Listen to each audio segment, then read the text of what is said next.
Comunicación, educación. Profesora Olga Rojas Torres.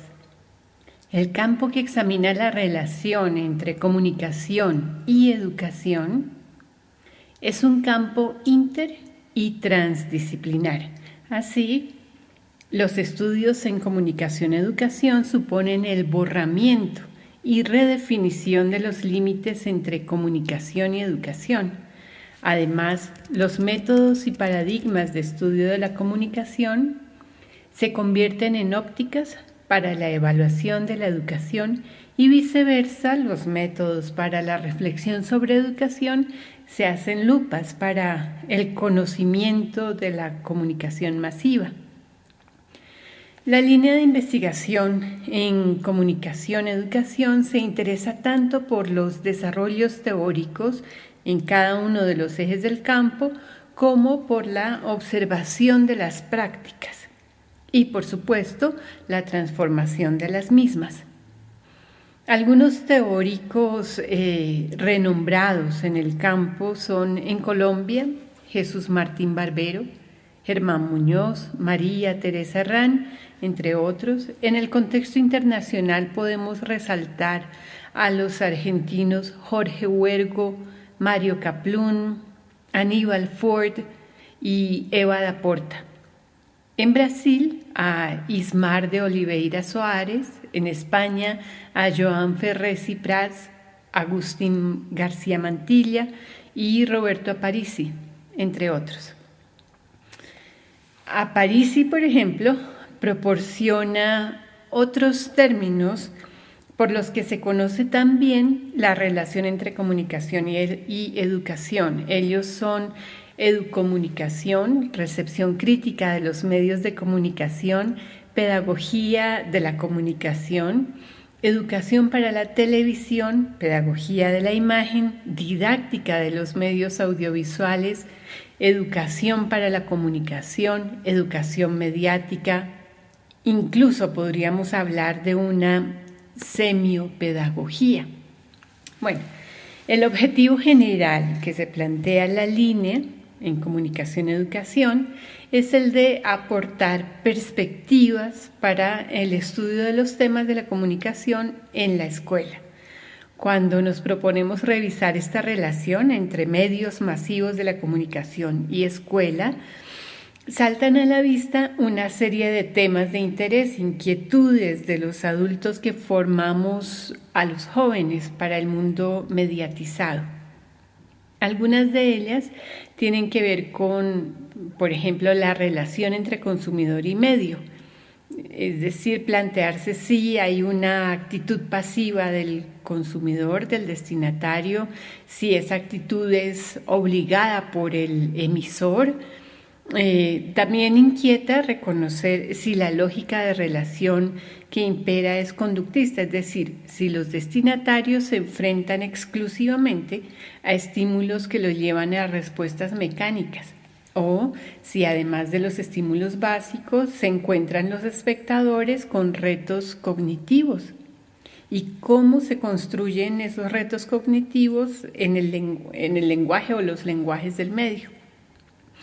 Siguiendo esta idea, otra inquietud sería si los medios imponen retos importantes o pocos retos o retos de poca envergadura a sus lectores, a su teleaudiencia, a sus radioescuchas. Inquieta también, y mucho, reconocer si los medios hacen circular un único mensaje. Es decir, si hay un consenso entre los productores de contenidos, o se puede concluir algo así, para reforzar los imaginarios sobre un único modelo de vida, o si se encuentran voces contrastantes que abren la puerta a las diversidades humanas, tanto en la relación entre diversos productos mediáticos como al interior de cada uno de ellos. En una dirección más creativa nos preguntamos los adultos si los estudiantes o los jóvenes espectadores pueden responder a los mensajes de los medios. ¿Hay mecanismos para que las respuestas de los estudiantes se escuchen, tomen forma. ¿Cómo? ¿Cuáles son? Incluso, y por último, surge la pregunta por si la escuela es el espacio para producir las respuestas a los medios. Y en ese caso, ¿cómo encajaría esta posibilidad de esta responsabilidad social con los planes de estudio y la división de estudio por áreas? Entre los objetivos específicos de la línea en comunicación y educación está promover la investigación sobre el uso crítico de los medios e indagar sobre los mecanismos para hacer conciencia sobre las maneras en que se produce significado en los medios. 3 ejes conceptuales básicos que permiten transitar estos objetivos y buscar llegar a algún puerto son un eje mediático, cómo funciona el medio, unas herramientas para analizar al medio y un destino que sería un diseño pedagógico. El eje mediático contendría por lo menos 3 aspectos generales que resultan cruciales para comprender su naturaleza y mecanismos.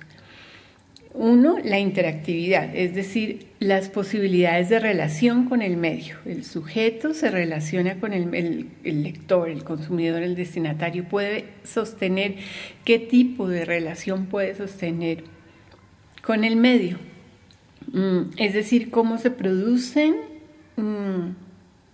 modelos de relación social, pensando que los medios proponen formas de vida. ¿Y cuáles son las relaciones al interior de las narrativas que circulan en los medios? Ahí habría como dos líneas de pensarlo. ¿Cómo se relaciona el medio con sus destinatarios o los destinatarios con el medio? Y cómo se relacionan, digamos, los personajes que están en las narrativas que circulan por los medios. Otra inquietud es la intermodalidad, las relaciones entre los modos que participan de la construcción textual. Es decir, si estamos frente a la televisión, ¿cómo se relacionan lo visual y lo verbal? Es una cosa, si aparecen escenas musicales, ¿cómo se relaciona esa escena musical con la propuesta audiovisual en general? Si aparece de manera destacada algunas obras de arte o esculturas en un programa de televisión, en una película de cine, cómo se relacionan esas obras con el texto que las recibe, ¿no? La intermodalidad o intertextualidad también. Y por último, resulta fundamental el estudio de las representaciones, es decir, los puntos de vista que circulan sobre la realidad. Esas serían las representaciones sociales. ¿Cómo nos muestran, qué mundo nos muestran los medios? En cuanto al eje conceptual de las herramientas de análisis, estarían al menos, debemos distinguir 2 tipos. 1, herramientas para el análisis del lenguaje visual y herramientas para el análisis del lenguaje verbal. Algunas categorías pertinentes para reconocer la manera como se comporta la imagen tienen que ver con las metáforas visuales, entre las que distinguimos, por ejemplo, 3 tipos. Cómo se maneja el plano de la imagen, la composición en el plano. Entonces, analizaríamos metáforas orientacionales. Cómo se construyen personajes, idea del tiempo, etcétera, del espacio, metáforas ontológicas. Cómo se estructura toda la narrativa, metáforas estructurales. Otra idea allí sería la formación del ícono, que pasa del estado de posibilidad a un estado altamente simbólico. ¿Cómo son las formas de existencia de la imagen? ¿No? Pensándolo desde Peirce, desde la semiótica. Igualmente el estudio de las relaciones intertextuales que se pueden rastrear en una composición. visual. Por su parte, en el análisis del sistema simbólico verbal, podemos estudiar la enunciación, como ya la hemos mencionado antes, o las maneras como se presenta el yo y cómo el yo construye al tú, las formas de dialogar y de hacer circular intenciones en los mensajes. Además, los temas de coherencia, que son fundamentales para la construcción de los modos textuales, es decir, por ejemplo, el estudio de macro, microestructuras y, por supuesto, superestructuras, que son las que definen los tipos textuales, que nos ayudarían a entender las ideas de narración, descripción, diálogo, y cómo, digamos, las particularidades de ellas en el material mediático que estemos estudiando.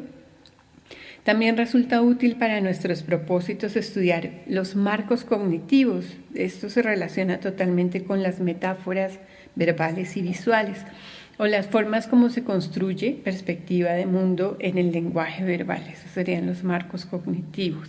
Y finalmente el estudio de la intertextualidad, es decir, pensar la pieza que estamos estudiando como un texto en el que aparecen insinuados o fácilmente rastreables señales o partes de otros textos.